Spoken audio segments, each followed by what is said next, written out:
ਸਤਿ ਸ਼੍ਰੀ ਅਕਾਲ। ਤੁਸੀਂ ਜੁੜੇ ਹੋਏ ਹੋ ਪੰਜਾਬੀ ਰੇਡੀਓ ਯੂਐਸਏ ਦੇ ਨਾਲ ਤੇ ਮੈਂ ਹਾਂ ਪ੍ਰਵੀਨ ਸ਼ਰਮਾ ਲੈ ਕੇ ਹਾਜ਼ਰ ਹਾਂ ਪ੍ਰੋਗਰਾਮ ਖਬਰ ਤੇ ਨਜ਼ਰ ਪ੍ਰੋਗਰਾਮ ਦੇ ਵਿੱਚ ਕਈ ਅਹਿਮ ਤੇ ਕਈ ਖਾਸ ਖਬਰਾਂ ਨੂੰ ਲੈ ਕੇ ਚਰਚਾ ਕਰਨ ਦੇ ਲਈ ਜੁੜ ਚੁੱਕੇ ਨੇ ਪੰਜਾਬ ਤੋਂ ਪੱਤਰਕਾਰ ਦੀਪਕ ਸ਼ਰਮਾ ਚਨਾਰਥਲ ਜੀ। ਸ਼ਰਮਾ ਸਤਿ ਸ਼੍ਰੀ ਅਕਾਲ, ਸਵਾਗਤ ਹੈ ਜੀ ਪੰਜਾਬੀ ਰੇਡੀਓ ਯੂਐਸਏ ਤੇ। ਸਤਿ ਸ਼੍ਰੀ ਅਕਾਲ ਪ੍ਰਵੀਨ ਜੀ, ਸਾਰੇ ਦਰਸ਼ਕਾਂ ਨੂੰ, ਸਾਰੇ ਸਰੋਤਿਆਂ ਨੂੰ ਪਿਆਰ ਭਰੀ ਸਤਿ ਸ਼੍ਰੀ ਅਕਾਲ ਜੀ। ਪ੍ਰੋਗਰਾਮ ਦੇ ਵਿੱਚ ਅੱਗੇ ਵਧਣ ਤੋਂ ਪਹਿਲਾਂ ਧੰਨਵਾਦ ਕਰਦੇ ਚਲੀਏ ਸਪਾਂਸਰਸ ਦਾ, ਜਿਹੜੇ ਜ਼ਰੀਆ ਬੰਦ ਨੇ ਇਹਨਾਂ ਪ੍ਰੋਗਰਾਮਾਂ ਨੂੰ ਤੁਹਾਡੇ ਤੱਕ ਪਹੁੰਚਾਉਣ ਦੇ ਲਈ। ਖਾਲਸਾ ਇੰਸ਼ੋਰੈਂਸ ਏਜੰਸੀ ਵਾਲੇ, ਜਿਨ੍ਹਾਂ ਤੋਂ ਤੁਸੀਂ ਹਰ ਤਰੀਕੇ ਦੀ ਇੰਸ਼ੋਰੈਂਸ ਲੈ ਸਕਦੇ ਹੋ। ਇੰਸ਼ੋਰੈਂਸ ਬਾਰੇ ਪਤਾ ਕਰਨ ਦੇ ਲਈ ਇਹਨਾਂ ਦਾ ਨੰਬਰ ਹੈ 468-272-2500। ਇਹ 1992 ਤੋਂ ਲਗਾਤਾਰ ਇੰਸ਼ੋਰੈਂਸ ਬਿਜ਼ਨਸ ਦੇ ਵਿੱਚ ਸ਼ਾਨਦਾਰ ਸੇਵਾਵਾਂ ਦੇ ਰਹੇ ਨੇ ਤੇ ਅਮਰੀਕਾ ਭਰ ਦੇ ਵਿੱਚ ਇੰਸ਼ੋਰੈਂਸ ਕਰਦੇ ਨੇ।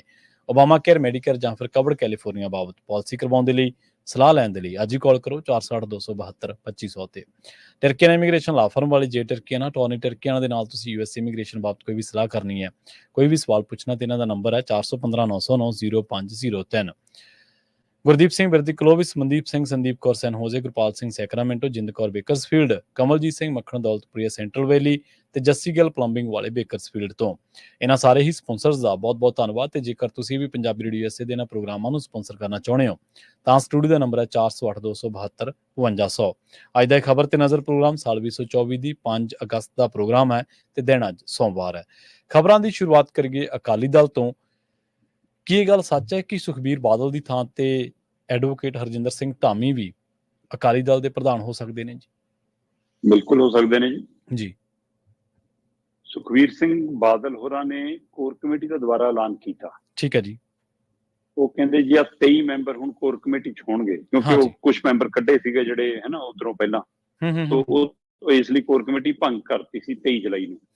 ਪਰ ਹੁਣ ਦੁਬਾਰਾ ਜਦੋਂ 23 ਮੈਂਬਰੀ ਕੋਰ ਕਮੇਟੀ ਬਣਾਈ ਜੀ ਤੇ ਉਹਦੇ ਵਿੱਚ ਮਤਲਬ 24ਵੇਂ ਉਹ ਆਪ ਨੇ, 4 ਇਨਵਾਈਟੀ ਮੈਂਬਰ ਨੇ, 28 ਮੈਂਬਰ ਮਤਲਬ ਹੋ ਗਏ ਟੋਟਲ, ਹੈ ਨਾ। ਸੋ 23 ਮੈਂਬਰ ਨਵੇਂ ਐਲਾਨੇ, ਇੱਕ ਸੁਖਵੀਰ ਨੇ 24, 4 ਇਨਵਾਈਟੀ 28। ਪਰ ਜਦੋਂ 23 ਦੇ ਨਾਮ ਐਲਾਨੇ ਸਭ ਤੋਂ ਪਹਿਲਾਂ ਐਡਵੋਕੇਟ ਹਰਜਿੰਦਰ ਸਿੰਘ ਧਾਮੀ ਦਾ ਨਾਮ ਆਇਆ। ਠੀਕ ਹੈ ਜੀ। ਪਰ ਸਵਾਲ ਇੱਥੋਂ ਹੀ ਹੱਲ ਨਹੀਂ ਹੋ ਜਾਂਦਾ ਕਿ ਹਾਂ ਹਰਜਿੰਦਰ ਸਿੰਘ ਧਾਮੀ ਦਾ ਨਾਮ ਸੂਚੀ ਸਭ ਤੋਂ ਪਹਿਲਾਂ, ਇਹਦਾ ਮਤਲਬ ਉਹੀ ਪ੍ਰਧਾਨ ਹੋ ਸਕਦੇ ਨੇ। ਐ ਤਾਂ ਅਗਲੇ ਕਹਿਣਗੇ ਕਿ ਉਹ ਤੋਂ ਪਹਿਲਾਂ ਐਲਾਨਣ ਵਾਲਾ ਤਾਂ ਸੁਖਬੀਰ ਬਾਦਲ ਹੈ ਨਾ। ਪਰ ਇਹ ਨਾਮ ਕਿੱਥੋਂ ਤੁਰਿਆ? ਇਹ ਨਾਮ ਤੁਰਿਆ ਸ਼੍ਰੀ ਅਕਾਲ ਤਖਤ ਸਾਹਿਬ ਦੇ ਉੱਤੇ ਸੁਖਬੀਰ ਬਾਦਲ ਦੇ ਪੇਸ਼ ਹੋਣ ਤੋਂ ਪਹਿਲਾਂ 3 ਜਾਂ 4 ਬੈਠਕਾਂ ਦੇ ਵਿੱਚ ਸੁਖਬੀਰ ਬਾਦਲ ਦੇ ਚਹੇਤਿਆਂ ਨੇ ਜਾਂ ਉਹਨਾਂ ਦੇ ਸਲਾਹਕਾਰਾਂ ਨੇ ਜਾਂ ਉਹਨਾਂ ਦੇ ਥਿੰਕ ਟੈਂਕ ਨੇ ਸੁਖਬੀਰ ਬਾਦਲ ਨੂੰ ਸੁਝਾਇਆ ਕਿ ਤੁਸੀਂ ਚਾਹੇ ਵਰਕਿੰਗ ਪ੍ਰਧਾਨ ਲਾ ਦਿਓ, ਚਾਹੇ ਕਾਰਜਕਾਰੀ ਪ੍ਰਧਾਨ ਲਾ ਦਿਓ, ਜਾਂ ਤੁਸੀਂ ਪਰਦੇ ਪਿੱਛੋਂ ਚਲਾਓ। ਇੱਥੋਂ ਤੱਕ ਕਿ ਕਹਿੰਦੇ ਕਿ RSS ਵਾਲਾ ਫਾਰਮੂਲਾ ਵੀ ਸੁਝਾਇਆ ਗਿਆ। ਅੱਛਾ। ਕਿ RSS ਪਰਦੇ ਪਿੱਛੋਂ ਕੰਮ ਕਰਦੀ ਆ, ਪਰ ਚਿਹਰੇ ਮੋਹਰੇ ਹੋਰ ਹੁੰਦੇ ਨੇ, ਕੰਟਰੋਲ ਸਾਰਾ RSS ਕੋਲੇ ਹੁੰਦਾ। ਪਰ ਸੁਖਬੀਰ ਨੂੰ ਡਰ ਹੈ ਕਿਤੇ ਕੋਈ ਮੋਦੀ ਵਰਗਾ ਬਣ ਗਿਆ ਤੇ RSS ਨਾਲ ਵੀ ਨਾ ਵਿਗੜ ਜਾਵੇ, ਮੇਰੇ ਹੱਥੋਂ ਕੰਟਰੋਲ ਵੀ ਨਾ ਚਲਾ ਜਾਵੇ, ਉਹ ਵੀ ਫਿਕਰ ਹੈਗਾ। ਪਰ ਇਹ ਸੁਝਾਅ ਦੇ ਨਾਲ ਨਾਲ ਸਭ ਤੋਂ ਵੱਧ ਜੇਕਰ ਕਹਿੰਦੇ ਕੋਈ ਨਾਮ ਉਹਦੇ ਲਈ ਚਰਚਾ ਚ ਆਇਆ ਤਾਂ ਉਹ ਐਡਵੋਕੇਟ ਹਰਜਿੰਦਰ ਸਿੰਘ ਧਾਮੀ ਹੋਰਾਂ ਦਾ ਹੈ। 2-3 ਪਹਿਲੂ ਨੇ। ਇੱਕ ਤਾਂ ਧਾਮੀ ਹੋਰੀ ਬੜੇ ਨਿਮਰ, ਬੜੇ ਸਹਿਜ, ਹੈ ਨਾ, ਬੜੇ ਧਰਾਤਲ ਨਾਲ ਜੁੜੀ ਸ਼ਖਸੀਅਤ ਨੇ। ਸੋ ਦੂਸਰਾ ਉਹਨਾਂ ਦੇ ਵਿੱਚ ਜੀਵਨ ਜਾਂਚ ਜਿਹੀ ਹੈਗੀ, ਮਤਲਬ ਜਦ ਤੱਕ ਗੁਰਚਰਨ ਸਿੰਘ ਟੌਹੜਾ ਤੋਂ ਬਾਅਦ ਕਹਿੰਦੇ ਜੇਕਰ ਕੋਈ ਸਾਫ ਕੋਈ ਵਿਅਕਤੀ ਲੱਭਿਆ ਤਾਂ ਉਹ ਐਡਵੋਕੇਟ ਹਰਜਿੰਦਰ ਸਿੰਘ ਧਾਮੀ ਨੇ। ਫਿਰ ਉਹ ਵਰਕਰਾਂ ਚ ਵੀ, ਸੇਵਾਦਾਰਾਂ ਚ ਵੀ, SGPC ਦੇ ਮੁਲਾਜ਼ਮਾਂ ਚ ਵੀ, ਮੈਂਬਰਾਂ ਚ ਵੀ, ਵਿਰੋਧੀ ਧੜੇ ਚ ਵੀ, ਇੱਥੋਂ ਤੱਕ ਕਿ ਜਿਹੜੇ ਸੰਗਠਨ ਅਕਾਲੀ ਦਲ ਨਾਲ ਨਹੀਂ ਹੈਗੇ ਪਰ ਸਿੱਖ ਸੰਗਠਨ ਵਜੋਂ ਆਪਣੇ ਰੋਲ ਨਿਭਾਉਂਦੇ ਨੇ, ਉਹਨਾਂ ਚ ਵੀ ਹਰਜਿੰਦਰ ਸਿੰਘ ਧਾਮੀ ਦਾ ਸਨਮਾਨ, ਮਾਣ ਤੇ ਉਹਨਾਂ ਦਾ ਰਸੂਖ ਹੈਗਾ। ਬਿਲਕੁਲ ਸਹੀ। ਤੇ ਖਾਸ ਕਰਕੇ ਇਹ ਹੈ ਕਿ ਉਹ ਅਕਾਲੀ ਦਲ ਨੂੰ ਸਮਰਪਿਤ ਨੇ ਤੇ ਅਕਾਲੀ ਦਲ ਨੂੰ ਸਮਰਪਿਤ ਨੂੰ ਸੁਖਬੀਰ ਬਾਦਲ ਉਹਨਾਂ ਦਾ ਟੱਬਰ ਏਦਾਂ ਲੈਂਦਾ ਕਿ ਸਾਨੂੰ ਸਮਰਪਿਤ ਨੇ ਰਾਮ ਜੀ। ਸੋ ਇਸ ਲਈ ਇਹ ਮੰਨਦਾ ਕਿ ਸਾਡੇ ਤੋਂ ਬਾਹਰ ਨਹੀਂ ਜਾ ਸਕਦੇ। ਸੋ ਇਹ ਸਾਰੀ ਪ੍ਰਕਿਰਿਆ ਦੇ ਵਿੱਚ ਹਰਜਿੰਦਰ ਸਿੰਘ ਧਾਮੀ ਉਹਨਾਂ ਦਾ ਨਾਮ ਇਸ ਗੱਲੋਂ ਚਰਚਾ ਚ ਹੈ ਕਿ ਜਦੋਂ ਪੰਜ ਸਿੰਘ ਸਾਹਿਬਾਨ ਕੋਈ ਫੈਸਲਾ ਲੈਣ ਤੇ ਹੋ ਸਕਦਾ ਕਿ ਉਹ ਕੋਈ ਅਜਿਹਾ ਹੁਕਮ ਕਰਨ ਕਿ ਸਾਰੀ ਲੌਬੀ ਲਾਂਭੇ ਹੋ ਜਾਵੇ, ਸਾਰੀ ਪੁਰਾਣੀ ਟੀਮ ਪਰੇ ਕਰਕੇ ਨਵੀਂ ਟੀਮ ਲਿਆਓ, ਜਾਂ ਹੋ ਸਕਦਾ ਉਹ ਇਹ ਕਹਿਣ ਕਿ ਤੁਸੀਂ 3 ਸਾਲ ਚੋਣਾਂ ਨਹੀਂ ਲੜਨੀਆਂ, 1 ਸਾਲ ਚੋਣ ਨਹੀਂ ਲੜਨੀ, ਕੋਈ ਕੁਛ ਵੀ ਤਰ੍ਹਾਂ ਦਾ ਕੋਈ ਅਜਿਹਾ ਫੈਸਲਾ ਆ ਸਕਦਾ। ਸੋ ਇਹ ਸਾਰੀ ਪ੍ਰਕਿਰਿਆ ਦੇ ਵਿੱਚੋਂ ਪਹਿਲਾਂ ਵੀ ਜਾਣ ਤੋਂ ਤੇ ਹੁਣ ਚਿੱਠੀ ਸੌਂਪਣ ਤੋਂ ਬਾਅਦ ਵੀ ਇਹਦੇ ਉੱਤੇ ਮੰਥਨ ਹੋਇਆ। ਇਸੇ ਲਈ 23 ਮੈਂਬਰੀ ਕੋਰ ਕਮੇਟੀ ਸਭ ਤੋਂ ਉੱਪਰ ਐਡਵੋਕੇਟ ਹਰਜਿੰਦਰ ਸਿੰਘ ਧਾਮੀ ਦਾ ਨਾਮ ਆਇਆ। ਦੇਖੋ 4 ਇਨਵਾਈਟੀ ਮੈਂਬਰ ਨੇ ਇਹਦੇ ਵਿੱਚ ਕੋਰ ਕਮੇਟੀ ਦੇ ਵਿੱਚ, ਜਿਹਦੇ ਵਿੱਚ ਇੱਕ ਮੈਂਬਰ ਪਾਰਲੀਮੈਂਟ ਅਕਾਲੀ ਦਲ ਵੱਲੋਂ ਬੀਬੀ ਹਰਸਿਮਰਤ ਕੌਰ ਬਾਦਲ, ਦੂਸਰਾ ਯੂਥ ਅਕਾਲੀ ਦਲ ਦਾ ਜਿਹੜਾ ਵੀ ਪ੍ਰਧਾਨ ਹੋਏਗਾ ਉਹ ਕੋਰ ਕਮੇਟੀ ਦਾ ਮੈਂਬਰ ਹੋਏਗਾ, ਮਹਿਲਾ ਵਿੰਗ ਦੀ ਜਿਹੜੀ ਵੀ ਬੀਬੀ ਪ੍ਰਧਾਨ ਹੋਏਗੀ ਉਹ ਕੋਰ ਕਮੇਟੀ ਦੀ ਮੈਂਬਰ ਹੋਏਗੀ, ਅਕਾਲੀ ਦਲ ਦਾ ਜਿਹੜਾ ਮਤਲਬ ਲੀਗਲ ਵਿੰਗ ਹੈ ਉਹਦਾ ਜਿਹੜਾ ਪ੍ਰਧਾਨ ਹੋਏਗਾ ਉਹ ਕੋਰ ਕਮੇਟੀ ਦਾ ਮੈਂਬਰ ਹੋਏਗਾ। 4 ਮੈਂਬਰ ਤਾਂ ਇਹ ਨੇ। ਇਹ ਤੋਂ ਬਿਨਾਂ ਜਿਹੜੇ 23 ਮੈਂਬਰ ਐਲਾਨੇ ਗਏ ਨੇ। ਉਹਨਾਂ ਦੇ ਵਿੱਚ ਜਿਵੇਂ ਐਡਵੋਕੇਟ ਹਰਜਿੰਦਰ ਸਿੰਘ ਧਾਮੀ ਜੀ, ਬਲਵਿੰਦਰ ਸਿੰਘ ਭੁੰਦੜ, ਨਰੇਸ਼ ਗੁਜਰਾਲ, ਦਲਜੀਤ ਸਿੰਘ ਚੀਮਾ, ਵਿਕਰਮ ਮਜੀਠੀਆ, ਜਨਮੇਜਾ ਸਿੰਘ ਸੇਖੋਂ, ਮਹੇਸ਼ਿੰਦਰ ਗਰੇਵਾਲ, ਪਰਮਜੀਤ ਸਿੰਘ ਸਰਨਾ, Manjeet Singh GK, Gulzar Singh Ranike, Sharanjit Singh Dhillon, Hira Singh Gabria, Birsa Singh Baltoha, Anil Joshi, Sohan Singh Thandal, Iqbal Singh Jhunda, Gurbachan Singh Babbehali, doctor Sukhwinder Sukhi, Lakhvir Singh Lodhi Nangal, Mantar Singh Brar, Harmeet Singh Sandhu, NK Sharma ਤੇ ਬਲਦੇਵ ਸਿੰਘ ਖਹਿਰਾ ਜੀ। ਹੁਣ ਬਾਗੀ ਧੜਾ ਰੌਲਾ ਪਾਉਂਦਾ ਕਿ ਹੋਰ ਨਹੀਂ ਤਾਂ ਸੁਖਵੀਰ ਬਾਦਲ, ਇਕਬਾਲ ਸਿੰਘ ਝੁੰਦਾ ਹੋਰਾਂ ਦੇ ਹਵਾਲੇ ਜਿਹੜੀ ਕਮੇਟੀ ਬਣੀ ਝੁੰਦਾ ਕਮੇਟੀ, ਉਹਦੀ ਰਿਪੋਰਟ ਇਹ ਲਾਗੂ ਕਰ ਲੈਣ। ਤੋ ਉਹ ਝੁੰਦਾ ਕਮੇਟੀ ਰਿਪੋਰਟ ਦੀ ਮੰਗ ਕਰ ਰਹੇ ਨੇ, ਪਰ ਝੁੰਦਾ ਸਾਹਿਬ ਨੂੰ ਕੋਰ ਕਮੇਟੀ ਚ ਸੁਖਵੀਰ ਨੇ ਆਪਣੇ ਚ ਰੱਖਿਆ ਹੋਇਆ। ਸੋ ਇਸ ਲਈ ਇਹਦਾ ਮਤਲਬ ਅਗਲੇ ਕਹਿੰਦੇ ਕਿ ਤੁਸੀਂ ਉਹਦੀ ਰਿਪੋਰਟ ਦੀ ਗੱਲ ਕਰਦੇ ਹੋ, ਸਾਡੇ ਕੋਲ ਤਾਂ ਬੰਦਾ ਹੀ ਸਾਡੇ ਨਾਲ ਹੈ। ਜੀ ਜੀ। ਸੋ ਇੱਥੇ ਵੀ ਪੇਚ ਫਸਦਾ। ਸੋ ਇਹ ਸਾਰੇ ਪੇਚ ਦੇ ਹੱਲ ਹੁਣ ਕਿਤੇ ਨਾ ਕਿਤੇ ਜਾ ਕੇ ਇਸ ਗੱਲ ਤੇ ਖੜੇ ਨੇ ਕਿ ਪੰਜ ਸਿੰਘ ਸਾਹਿਬਾਨ ਕੀ ਫੈਸਲਾ ਲੈਂਦੇ ਨੇ, ਤੇ ਉਹ ਤੋਂ ਬਾਅਦ ਅਕਾਲੀ ਦਲ ਦਾ ਨਵਾਂ ਰੂਪ ਸਰੂਪ ਕੁਛ ਹੋਏਗਾ ਜਾਂ ਨਹੀਂ ਹੋਏਗਾ। ਜੇ ਹੋਏਗਾ ਉਹਦੇ ਵਿੱਚ ਸੁਖਵੀਰ ਬਾਦਲ ਫਿੱਟ ਆਉਂਦੇ ਨੇ ਜਾਂ ਨਹੀਂ ਆਉਂਦੇ। ਜੇ ਸੁਖਵੀਰ ਬਾਦਲ ਨੂੰ ਹਟਣਾ ਪਿਆ ਤਾਂ ਪ੍ਰਧਾਨ ਕੌਣ, ਤੇ ਉਹਦੇ ਵਿੱਚੋਂ ਸਭ ਤੋਂ ਵੱਧ ਜੇ ਕੋਈ ਨਾਮ ਮੂਹਰੇ ਚੱਲ ਰਿਹਾ ਤਾਂ ਐਡਵੋਕੇਟ ਹਰਜਿੰਦਰ ਸਿੰਘ ਧਾਮੀ ਦਾ ਅੱਜ ਦੀ ਤਰੀਕ ਤੱਕ ਜਦੋਂ ਆਪਾਂ ਗੱਲ ਕਰ ਰਹੇ ਹਾਂ। ਭਲਾ ਨੂੰ ਕੀ ਹੋ ਜਾਵੇ, ਸਿਆਸਤ 'ਚ ਕੁਝ ਨਹੀਂ ਪਤਾ ਹੁੰਦਾ। ਬਿਲਕੁਲ। ਅਸਲ ਦੇ ਵਿੱਚ ਨਾ ਇੱਕ ਕ੍ਰਿਕਟ ਮੈਚ ਦੇ ਹਵਾਲੇ ਦੇ ਨਾਲ ਆਪਾਂ ਇੱਕ ਮਿਸਾਲ ਮੈਨੂੰ ਇੱਥੇ ਔੜਗੀ ਜਾਂ ਸਾਂਝੀ ਕਰਨੀ ਚਾਹੁੰਦਾ। ਕਈ ਵਾਰੀ ਜਿਵੇਂ ਤੁਸੀਂ ਦੱਸਿਆ ਨਾ ਵੀ ਐਡਵੋਕੇਟ ਹਰਜਿੰਦਰ ਸਿੰਘ ਧਾਮੀ ਦਾ ਚੰਗਾ ਉਹਨਾਂ ਦਾ ਸਤਿਕਾਰ ਹੈ, ਔਰ ਇਹਦੇ ਵਿੱਚ ਕੋਈ ਦੋ ਰਾਏ ਨਹੀਂ ਕਿ ਉਹ ਠੰਡੇ ਵੀ ਨੇ, ਮਤਲਬ ਛੇਤੀ ਅਗਰੈਸਿਵ, ਕਿਸੇ ਨੇ ਉਹਨਾਂ ਨੂੰ ਦੇਖਿਆ ਨਹੀਂ ਅੱਜ ਤੱਕ ਅਗਰੈਸ਼ਨ ਦੇ ਵਿੱਚ ਜਾਂ ਕਿਸੇ ਵੀ ਮਾਮਲੇ ਉੱਤੇ। ਦੂਜਾ ਹੈ ਕਿ ਅਕਾਲੀ ਦਲ ਦੇ ਵਿੱਚ ਜੇ ਵਟੋਏ ਘਰੇ ਪ੍ਰਧਾਨਗੀ ਜਾਊਗੀ ਤਾਂ ਹੋਰ ਬੈਠੇ ਨੇ ਵਿਰੋਧ ਕਰਨ ਵਾਲੇ, ਜੇ ਭੁੰਦੜ ਘਰੇ ਜਾਊਗੀ ਤਾਂ ਉਹ ਹੋਰ ਬੈਠੇ ਨੇ ਵਿਰੋਧ ਕਰਨ ਵਾਲੇ। ਧਾਮੀ ਤੇ ਸਹਿਮਤੀ ਹੋ ਸਕਦੀ ਹੈ ਸਾਰੇ ਲੀਡਰਾਂ ਦੀ। ਕਈ ਵਾਰੀ ਕੋਈ ਕ੍ਰਿਕਟ ਮੈਚ, ਹੁਣ ਮੈਂ ਧਾਮੀ ਦੀ ਜਿਹੜੀ ਉਹਨਾਂ ਦੀ ਇਮੇਜ ਆ ਜਾਂ ਉਹਨਾਂ ਦੀ ਜਿਹੜੀ ਸ਼ਖਸੀਅਤ ਉਸ ਹਿਸਾਬ ਨਾਲ, ਕ੍ਰਿਕਟ ਮੈਚ ਕਈ ਵਾਰੀ ਇੰਨਾ ਕੁ ਫਸ ਜਾਂਦਾ ਵੀ ਕੋਈ ਟੀਮ ਇੰਨੇ ਕੁ ਗਲਤ ਫੈਸਲੇ ਕਰ ਲੈਂਦੀ ਹੈ ਵੀ ਇੱਕ ਚੰਗਾ ਪਲੇਅਰ ਵੀ ਉਸ ਮੈਚ 'ਚ ਉਹਨੂੰ ਸੰਕਟ ਦੇ ਵਿੱਚੋਂ ਕੱਢਣਾ ਔਖਾ ਹੋ ਜਾਂਦਾ। ਅਕਾਲੀ ਦਲ ਤੇ ਧਾਮੀ ਦੀ ਸਥਿਤੀ ਕੁਝ ਇਹੋ ਜਿਹੀ ਹੈ। ਉਹ ਕਿਉਂਕਿ ਗੁਨਾਹ ਅਤੀਤ ਦੇ ਵਿੱਚ ਜਿਹੜੇ ਅਜਿਹੇ ਨੇ ਉਹ ਪੱਲਾ ਨਹੀਂ ਛੱਡ ਰਹੇ ਕਿਸੇ ਵੀ ਤਰੀਕੇ ਨਾਲ ਅਕਾਲੀ ਦਲ ਬਾਦਲ ਦਾ, ਤੇ ਇਸ ਕਰਕੇ ਹੁਣ ਹਾਂਜੀ ਆਪਾਂ ਅਗਲੀ ਖਬਰ ਦੇ ਵੱਲ ਵਧੀਏ ਤੇ ਗੱਲ ਕਰੀਏ ਅਕਾਲੀ ਦਲ ਦੇ ਹੀ ਬਾਰੇ, ਪਰ ਇੱਕ ਹੋਰ ਪਹਿਲੂ ਤੋਂ। ਸੁਖਬੀਰ ਬਾਦਲ ਕਹਿ ਰਹੇ ਨੇ ਕਿ ਸਾਰੀਆਂ ਗਲਤੀਆਂ ਦੀ ਮੈਂ ਜ਼ਿੰਮੇਵਾਰੀ ਚੱਕਦਾ ਜੀ। ਬਿਲਕੁਲ। ਸੁਖਬੀਰ ਬਾਦਲ ਹੋਰੀ ਜਦੋਂ ਅਕਾਲ ਤਖਤ ਸਾਹਿਬ ਵੱਲੋਂ ਤਲਬ ਕਰਨ ਤੇ ਕਿ 15 ਦਿਨਾਂ 'ਚ ਸਪਸ਼ਟੀਕਰਨ ਦਿਓ, ਤਾਂ ਆਪਣਾ ਇੱਕ ਬੰਦ ਲਿਫਾਫੇ ਸਪਸ਼ਟੀਕਰਨ ਦੇ ਕੇ ਆਏ ਸੀ। ਹਾਂਜੀ ਹਾਂਜੀ, ਬਿਲਕੁਲ ਬਿਲਕੁਲ। ਉਸ ਸਪਸ਼ਟੀਕਰਨ ਨੂੰ ਭੇਟ ਕਰਨ ਤੋਂ ਬਾਅਦ ਇਹ ਸਵਾਲ ਖੜਾ ਹੋਇਆ ਕਿ ਜਨਤਕ ਕਿਉਂ ਨਹੀਂ ਕੀਤਾ ਗਿਆ ਜੀ, ਜਨਤਕ ਕੀਤਾ ਜਾਵੇ। ਇਹਦੀ ਮੰਗ ਉੱਠਣ ਲੱਗ ਪਈ ਹੈ ਨਾ, ਸਿੱਖ ਜਗਤ 'ਚ ਚਰਚਾ ਚੱਲ ਪਈ। ਫਿਰ ਉਸ ਵਿਚਾਲੇ ਹੀ 2015 ਵਾਲਾ ਇੱਕ ਪਛਾਤਾਪ ਲੈਟਰ ਚਰਚਾ 'ਚ ਆ ਗਿਆ, ਪ੍ਰਕਾਸ਼ ਸਿੰਘ ਬਾਦਲ ਵਾਲਾ ਪਛਾਤਾਪ ਵਾਲੇ ਅਖੰਡ ਪਾਠ ਚਰਚਾ 'ਚ ਆ ਗਏ ਕਿ ਗੁਨਾਹ ਤਾਂ ਇਹਨਾਂ ਨੇ ਏਦਾਂ ਗੋਲ ਮੋਲ ਤਾਂ ਪਹਿਲਾਂ ਵੀ ਕਬੂਲੇ ਨੇ, ਉਦੋਂ 2015 'ਚ ਵੀ ਕਬੂਲੇ ਸੀਗੇ। ਉਸ ਸਮੇਂ ਚੰਦੂ ਮਾਜਰੇ ਹੋਰੀ ਵੀ ਉੱਧਰ ਬੈਠੇ ਸੀ। ਉਹ ਸਾਰੀ ਚਰਚਾ ਚੱਲਦੀ ਸੀ। ਜੀ ਜੀ ਬਿਲਕੁਲ। ਇਹ ਸਾਰੀ ਚਰਚਾ ਨੂੰ ਠੱਲ ਪਾਉਣ ਦੇ ਲਈ ਪੰਜ ਸਿੰਘ ਸਾਹਿਬਾਨਾਂ ਦੇ ਹਵਾਲੇ ਨਾਲ ਜੇ ਬੈਠਕ ਹੋਣੀ ਆ, ਸੋ ਉਹ ਬੈਠਕ ਦੇ ਵਿੱਚ ਫੈਸਲਾ ਆਉਣਾ ਹੈ ਜੀ। ਪਰ ਉਹ ਕਹਿੰਦੇ ਕਿ ਇਹ ਫੈਸਲਾ ਨਹੀਂ ਹੈ, ਫੈਸਲੇ ਤੋਂ ਪਹਿਲਾਂ ਲਿਆ ਹੋਇਆ ਇੱਕ ਫੈਸਲਾ ਹੈ ਕਿ ਅਸੀਂ ਉਹ ਚਿੱਠੀ ਜਨਤਕ ਕਰਦੇ ਹਾਂ। ਸੋ ਸ਼੍ਰੀ ਅਕਾਲ ਤਖਤ ਸਾਹਿਬ ਦੇ ਜਥੇਦਾਰ ਗਿਆਨੀ ਰਘੁਵੀਰ ਸਿੰਘ, ਤਖਤ ਸ਼੍ਰੀ ਕੇਸਗੜ੍ਹ ਸਾਹਿਬ ਦੇ ਜਥੇਦਾਰ ਗਿਆਨੀ ਸੁਲਤਾਨ ਸਿੰਘ, ਜਥੇਦਾਰ ਦਮਦਮਾ ਸਾਹਿਬ ਗਿਆਨੀ ਹਰਪ੍ਰੀਤ ਸਿੰਘ, ਇਹਨਾਂ ਨੇ ਆਪਸੀ ਵਿਚਾਰ ਚਰਚਾ ਤੋਂ ਬਾਅਦ ਇਹ ਫੈਸਲਾ ਕੀਤਾ ਜੀ। ਤੇ ਸੁਖਬੀਰ ਬਾਦਲ ਵੱਲੋਂ ਤੇ SGPC ਦੇ ਮੌਜੂਦਾ ਪ੍ਰਧਾਨ ਐਡਵੋਕੇਟ ਹਰਜਿੰਦਰ ਸਿੰਘ ਧਾਮੀ ਵੱਲੋਂ, ਦੋਵਾਂ ਵੱਲੋਂ ਜਿਹੜੇ ਸਪਸ਼ਟੀਕਰਨ ਦਿੱਤੇ ਗਏ ਸੀ ਉਹ ਜਨਤਕ ਕਰਤੇ।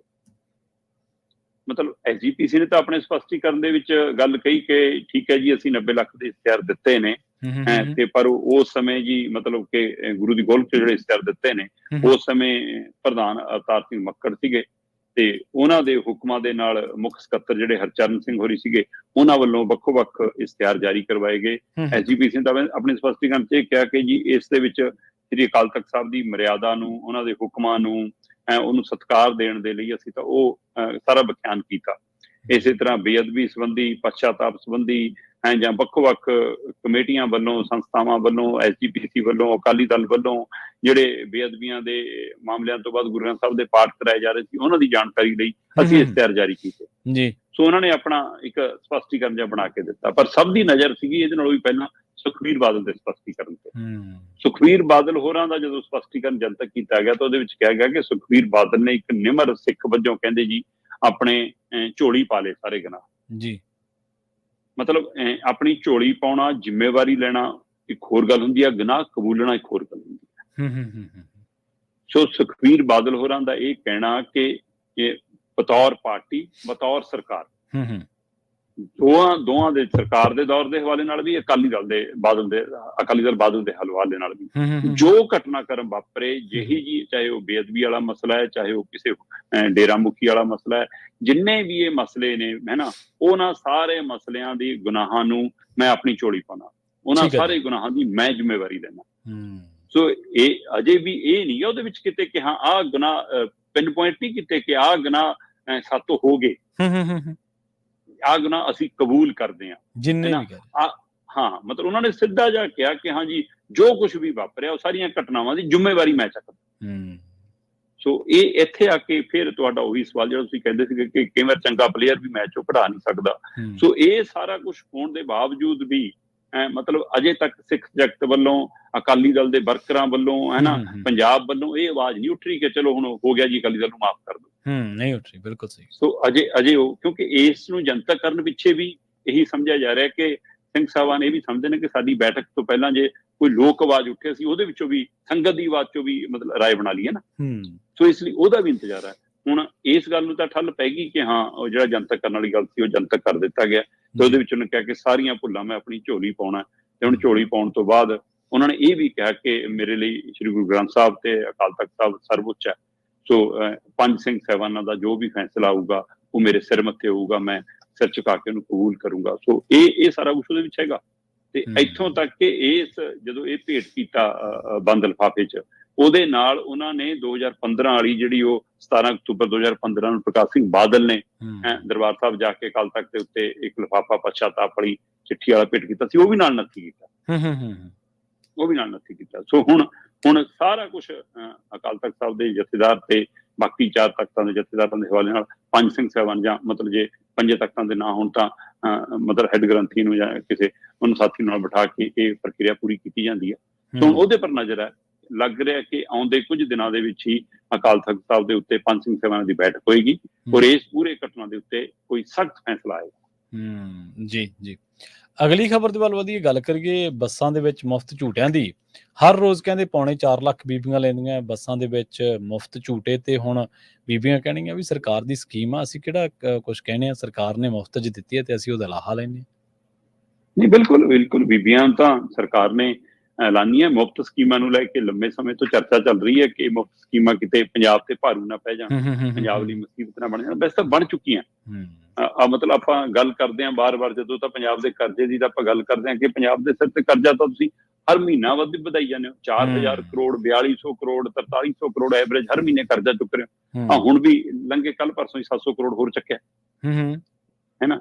ਜਾਂ ਇਸੇ ਪ੍ਰਕਿਰਿਆ ਲਈ ਮਤਲਬ 28 ਮਹੀਨੇ ਲੰਘੇ, 28 ਮਹੀਨਿਆਂ ਦੇ ਵਿੱਚ 2 ਸਾਲ 4 ਮਹੀਨਿਆਂ 'ਚ 1548 ਕਰੋੜ ਰੁਪਇਆ ਇਕੱਲਾ ਮੁਫਤ ਬੱਸ ਸਫ਼ਰ ਤੇ ਖਰਚ ਹੋ ਗਿਆ। ਜੀ ਬਿਲਕੁਲ। ਦੇਖੋ, ਲਾਲਜੀਤ ਭੁੱਲਰ ਹੋਰੀ ਕਹਿ ਰਹੇ ਸੀਗੇ, ਕਹਿੰਦੇ ਕਿ ਵੀ ਇਹ ਇਕੱਲੀ ਬੀਬੀਆਂ ਨੂੰ ਮੁਫਤ ਬੱਸ ਦੀ ਸਹੂਲਤ ਨਹੀਂ ਹੈਗੀ। ਠੀਕ ਹੈ ਜੀ। ਇਹ ਤਾਂ ਉਹਨਾਂ ਦੀ ਆਜ਼ਾਦੀ ਔਰ ਸਵੈਮਾਨ ਦਾ ਪ੍ਰਤੀਕ ਵੀ ਹੈ। ਠੀਕ ਹੈ ਨਾ। ਪਰ ਉਹ ਮਤਲਬ ਜਿਹੜੇ ਪ੍ਰਾਈਵੇਟ ਬੱਸਾਂ ਵਾਲੇ ਨੇ ਉਹ ਕਹਿੰਦੇ ਜੀ ਫਿਰ ਸਾਡਾ ਕੀ ਕਸੂਰ ਹੈ, ਜਿਹੜੇ ਅਸੀਂ ਟੈਕਸ ਵੀ ਭਰਦੇ ਹਾਂ, ਸਾਰਾ ਕੁਛ ਭਰਦੇ ਹਾਂ, ਸਾਡੇ ਤਾਂ ਸਵਾਰੀ ਉਹ ਨਹੀਂ ਚੜ੍ਹਦੀ। ਕਿ ਬੀਬੀਆਂ ਦੇ ਨਾਲ ਜੇ ਜਵਾਕ ਜੱਲਾ ਆਉਂਦਾ ਉਹ ਵੀ ਹੁਣ ਸਰਕਾਰੀ ਜਾਊਗਾ, ਜੇ ਉਹਨਾਂ ਦਾ ਕੋਈ ਘਰ ਵਾਲਾ, ਕੋਈ ਜਵਾਕ, ਕੋਈ ਬੜਾ ਛੋਟਾ, ਕੋਈ ਪਿਓ ਭਰਾ ਕੋਈ ਨਾਲ ਆਉਂਦਾ, ਉਹ ਵੀ ਫਿਰ ਉਸੇ ਬੱਸ ਜਾਊਗਾ ਜਿੱਥੇ ਬੀਬੀ ਜਾਊਗੀ। ਕਿ ਬੀਬੀ ਤਾਂ ਫਿਰ ਮੁਫਤ ਵਾਲੀ ਚੜ੍ਹਦੀ ਆ। ਇਸ ਲਈ ਕਹਿੰਦੇ ਕਿ ਹੁਣ ਸਾਡੇ ਕੋਲ ਤਾਂ ਸਵਾਰੀ ਉਹ ਘੱਟ ਗਈ, ਪਰ ਸਾਡੇ ਟੈਕਸ ਪੱਲੇ ਸਾਰਾ ਕੁਛ ਹੋ ਗਈ ਆ। ਹੁਣ ਇਹ ਸਾਰੀ ਪ੍ਰਕਿਰਿਆ 'ਚ ਅੰਕੜੇ ਸਾਹਮਣੇ ਆਏ ਕਿ 2022-23 ਦੇ ਵਿੱਚ ਪੰਜਾਬ ਸਰਕਾਰ ਨੂੰ 664 ਕਰੋੜ 'ਚ ਪਈ ਹੈ ਮੁਫਤ ਬੱਸ ਸਫ਼ਰ।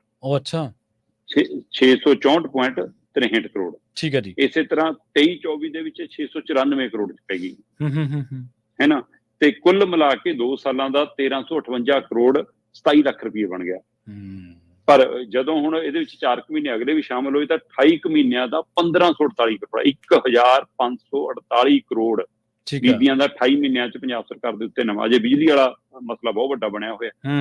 ਤਾਂ ਇਹਦੇ ਵਿੱਚੋਂ ਇਹ ਗੱਲ ਨਿਕਲੀ ਕਿ ਰੋਡਵੇਜ, ਪਨਬੱਸ, PRTC, ਇਹ ਜਿਹੜੀਆਂ ਬੱਸਾਂ ਨੇ ਇਹਨਾਂ ਦੇ ਵਿੱਚ ਹਰ ਰੋਜ਼ ਲਗਭਗ 4.25 ਲੱਖ ਬੀਬੀਆਂ ਮੁਫਤ ਝੂਟੇ ਲੈਂਦੀਆਂ ਨੇ। ਮਤਲਬ ਜੇ ਰੋਜ਼ਾਨਾ ਦੇ ਹਿਸਾਬ ਨਾਲ ਤੁਸੀਂ ਲਾਉਂਦੇ ਹੋ ਕਿ ਰੋਜ਼ਾਨਾ 4.25 ਲੱਖ ਹੈ, ਤਾਂ ਹਰ ਘੰਟੇ ਲਗਭਗ 16,000 ਬੀਬੀਆਂ ਮੁਫਤ ਸਫ਼ਰ ਕਰਦੀਆਂ ਜੀ। ਤੇ ਜੇ ਹਰ ਮਿੰਟ ਤੱਕ ਜਾਂਦੇ ਹੋ ਤਾਂ 265 ਤੋਂ ਵੱਧ ਬੀਬੀਆਂ ਹਰ 1 ਮਿੰਟ ਦੇ ਵਿੱਚ ਮੁਫਤ ਬੱਸ ਸਫ਼ਰ ਕਰਦੀਆਂ। ਸੋ ਹੁਣ ਇਹਦੇ ਵਿੱਚ ਕੋਈ ਦੋ ਰਾਏ ਨਹੀਂ ਕਿ ਸਰਕਾਰ ਇਹਦੇ ਤੇ ਮੰਥਨ ਤਾਂ ਕਰ ਰਹੀ ਹੈ ਕਿ ਇੱਕ ਵੱਖਰੇ ਕਾਰਡ ਬਣਾ ਦੀ, ਆਧਾਰ ਕਾਰਡ ਦੀ ਬਜਾਏ ਇੱਕ ਵੱਖਰਾ ਕਾਰਡ ਬਣ ਜਾਵੇ।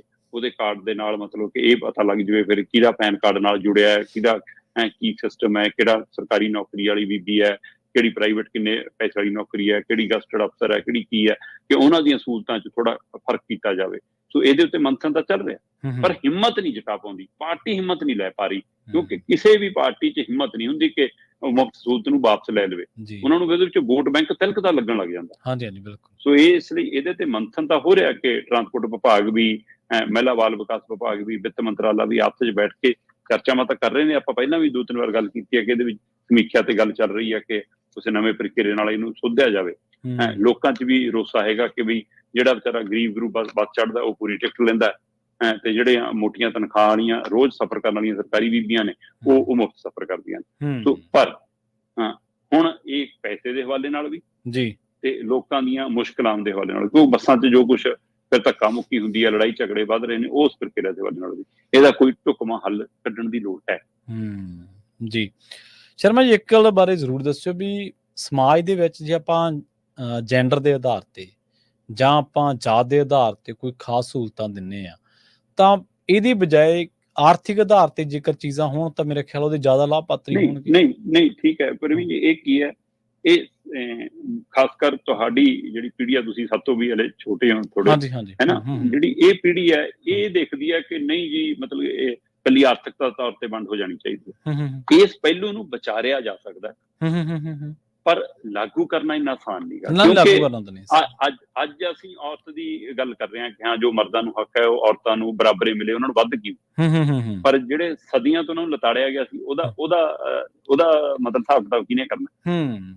ਇਸੇ ਤਰ੍ਹਾਂ ACBC ਭਾਈਚਾਰੇ ਨਾਲ ਉਹ ਤਾਂ ਵਿਤਕਰਾ ਅਜੇ ਵੀ ਕਿੰਨੇ ਸੂਬਿਆਂ 'ਚ ਕਿੰਨੇ ਮੁਹੱਲਿਆਂ 'ਚ ਜਾਰੀ ਹੈ। ਹਾਂਜੀ ਸੂਬਿਆਂ 'ਚ ਹੈਗਾ, ਠੀਕ ਹੈ ਨਾ। ਤੇ ਉੱਥੇ ਫਿਰ ਵਿਤਕਰਾ ਆਰਥਿਕ ਤੌਰ ਤੇ ਨਾ ਹੁੰਦਾ, ਉੱਥੇ ਵਿਤਕਰਾ ਜਾਤ ਪਾਤ ਦੇਖ ਕੇ ਵੀ ਹੁੰਦਾ। ਔਰਤ ਨਾਲ ਵਧੀਕੀ ਕਈ ਵਾਰ ਸਿਰਫ ਔਰਤ ਕਰਕੇ ਹੀ ਹੁੰਦੀ ਹੈ। ਸੋ ਉੱਥੇ ਫਿਰ ਕਿੱਥੇ ਆਊਗੀ ਇਕਸਾਰਤਾ, ਉਹ ਵੀ ਪਹਿਲੂ ਮੰਥਨ ਦਾ ਨਾ।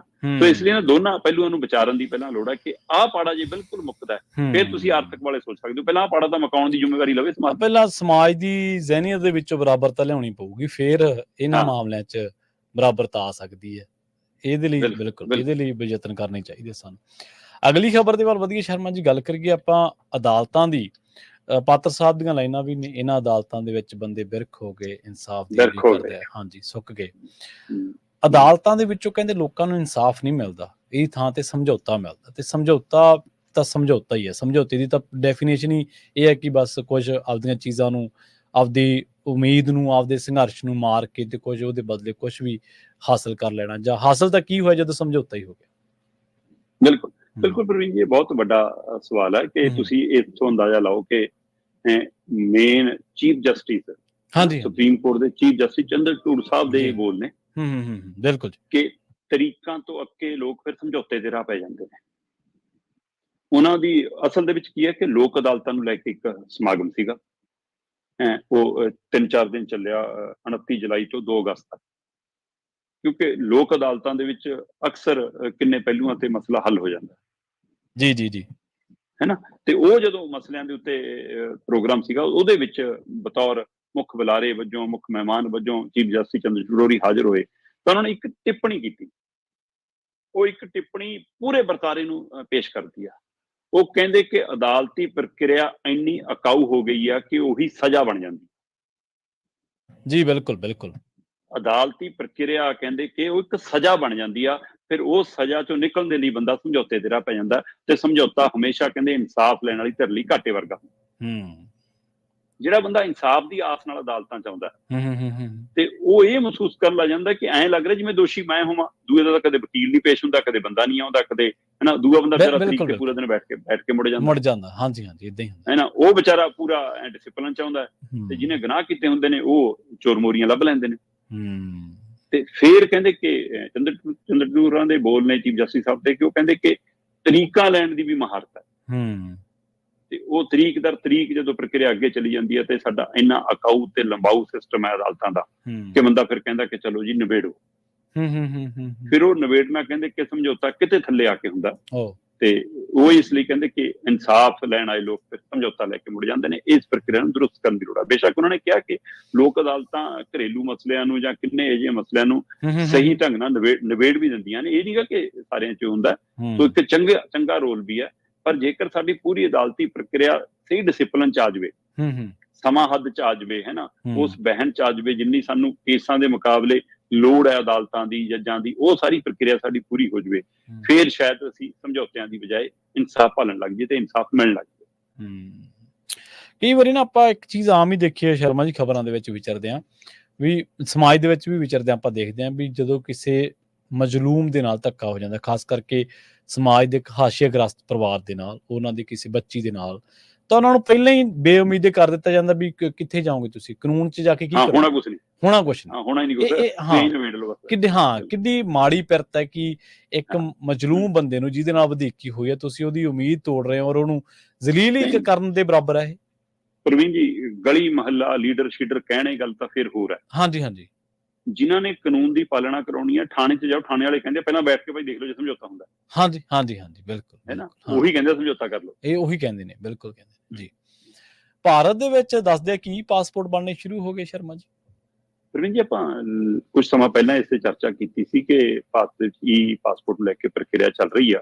ਸੋ ਹੁਣ ਉਹਦਾ ਪਾਇਲਟ ਪ੍ਰੋਜੈਕਟ ਸਾਹਮਣੇ ਆ ਗਿਆ ਔਰ 2 ਥਾਵਾਂ ਤੇ 2 ਸੈਂਟਰਾਂ ਦੇ ਵਿੱਚ ਹੁਣ ਤੱਕ 9000 ਤੋਂ ਵੱਧ ਈ ਪਾਸਪੋਰਟ ਬਣ ਚੁੱਕੇ ਨੇ। ਮਤਲਬ ਇਹ ਦਾਵਾ ਪਹਿਲਾਂ ਵੀ ਸੀਗਾ ਕਿ ਈ ਪਾਸਪੋਰਟ ਬਣਨ ਨਾਲ ਫਿਰ ਚੋਰੀ ਰੁਕ ਜਾਣੀ ਆ, ਪਾਸਪੋਰਟ ਨਕਲੀ ਵਾਲਾ ਕੰਮ ਬੰਦ ਹੋ ਜਾਣਾ ਹੈ ਨਾ, ਉਹਦੇ ਵਿੱਚੋਂ ਥੋੜਾ ਡਾਟਾਬੇਸ ਜਾਂ ਕੁਝ ਵੀ ਜਾਣਕਾਰੀ ਜਾਂ ਤੁਹਾਡੇ ਫਿੰਗਰਪ੍ਰਿੰਟ ਚੇਂਜ ਜਾਂ ਕਿਸੇ ਹੋਰ ਦਾ ਪਾਸਪੋਰਟ ਤੇ ਕੁਝ ਹੋਰ ਬਣਾ ਕੇ, ਇਹ ਸਾਰੀਆਂ ਪ੍ਰਕਿਰਿਆਵਾਂ ਕਹਿੰਦੇ ਬੰਦ ਹੋ ਜਾਣੀਆਂ। ਬਕਾਇਦਾ ਚਿਪ ਹੋਊਗਾ, ਚਿਪ 'ਚ ਸਾਰਾ ਡਾਟਾ ਹੋਊਗਾ, ਉਹ ਸਾਰੀ ਪ੍ਰਕਿਰਿਆ ਹੋਊਗੀ। ਇਹੀ ਨਹੀਂ, ਉਹ ਕਹਿੰਦੇ 140 ਮੁਲਕਾਂ 'ਚ ਹੀ ਪਾਸਪੋਰਟ ਦੀ ਪ੍ਰਕਿਰਿਆ ਜੀ। ਤੇ ਜਦੋਂ ਭਾਰਤ ਵੀ ਉਸ ਪ੍ਰਕਿਰਿਆ 'ਚ ਆ ਗਿਆ ਤਾਂ ਇਮੀਗ੍ਰੇਸ਼ਨ ਵਾਲੀ ਸਮੱਸਿਆ ਵੀ 140 ਮੁਲਕਾਂ ਦੀ ਕਾਫੀ ਹੱਲ ਹੋ ਜਾਣੀ ਹੈ। ਸੋ ਉਹ ਪ੍ਰਕਿਰਿਆ ਵੀ ਬਹੁਤ ਤੇਜ਼ੀ ਨਾਲ ਹੋ ਜਾਣੀ। ਸੋ ਇਸ ਤੇ ਕੰਮ ਕਰਦੇ ਆ। ਭਾਰਤ ਨੇ ਅਗਲੇ 7 ਸਾਲ ਦੇ ਵਿੱਚ 268 ਕਰੋੜ ਦਾ ਟੀਚਾ ਰੱਖਿਆ ਕਿ ਅਗਲੇ 7 ਸਾਲਾਂ 'ਚ 268 ਕਰੋੜ ਖਰਚ ਕੇ ਅਸੀਂ ਈ ਪਾਸਪੋਰਟ ਦੀ ਪ੍ਰਕਿਰਿਆ ਨਿਬੇੜ ਦੇਣੀ ਹੈ।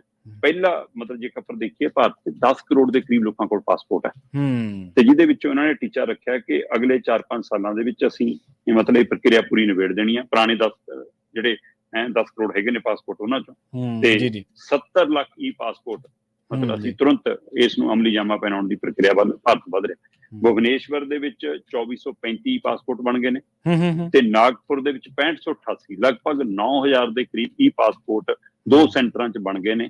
ਤੇ ਜੇਕਰ ਇਹ ਪਾਇਲਟ ਪ੍ਰੋਜੈਕਟ ਪੂਰਾ ਹੋ ਗਿਆ ਫਿਰ ਲਗਭਗ ਜਿੰਨੇ ਨਵੇਂ ਪਾਸਪੋਰਟ ਬਣਿਆ ਕਰਨਗੇ ਉਹ ਈ ਪਾਸਪੋਰਟ ਬਣਿਆ ਕਰਨਗੇ ਔਰ ਜਿੰਨੇ ਪੁਰਾਣੇ ਨੇ ਉਹ ਪੜਾਅ ਦਰ ਪੜਾਅ ਫਿਰ ਈ ਪਾਸਪੋਰਟਾਂ 'ਚ ਬਦਲੇ ਜਾਣਗੇ। ਮਤਲਬ ਜਿਵੇਂ ਆਪਾਂ ਪਾਸਪੋਰਟ ਦੀ ਸਮਾਂ ਹੱਦ ਖਤਮ ਹੋਣ ਤੇ ਉਹਨੂੰ ਨਵਿਆਉਣ ਲਈ ਜਾਂਦੇ ਆ, ਬਸ ਉਸੇ ਨਵਿਆਉਣ ਵਾਲੀ ਪ੍ਰਕਿਰਿਆ ਵਾਂਗ ਇਹ ਨਵਾਂ ਪਾਸਪੋਰਟ ਬਣਨਾ। ਪਰ ਇਹ ਅੰਤਰਰਾਸ਼ਟਰੀ ਪੱਧਰ ਤੇ ਇਹ ਭਾਰਤ ਦਾ ਮਾਰਕਾ ਵੀ ਵਧਣਾ ਤੇ ਲੋਕਾਂ ਦੀ ਸਹੂਲਤ ਵੀ ਵਧਣੀ। ਜੀ ਬਿਲਕੁਲ। ਸੋ ਦੇਖਦੇ ਆ ਇਹਦੇ ਅੱਗੇ ਕੀ ਜਾ ਕੇ ਸਿੱਟੇ ਜਿਹੜੇ ਆ ਉਹ ਅੱਗੇ ਨਿਕਲਦੇ ਨੇ। ਕਈ ਵਾਰੀ ਸਰਵਰ ਵੀ ਤੋਂ ਜਵਾਬ ਦੇ ਜਾਂਦਾ, ਕਈ ਵਾਰੀ ਕੁਛ ਈ ਜਿੱਥੇ ਲੱਗ ਜਾਂਦਾ ਨਾ ਉੱਥੇ ਫਿਰ ਬਹੁਤ ਸਾਰੇ ਬੈਂਕ 'ਚ ਕਾਪੀ ਨਹੀਂ ਅਪਡੇਟ ਹੁੰਦੀ ਲੋਕਾਂ ਦੀ ਵਿਚਾਰਿਆਂ ਦੀ, ਤਾਂ ਫਿਰ ਬੜਾ ਮਸਲਾ ਹੋਣਾ। ਬਿਲਕੁਲ।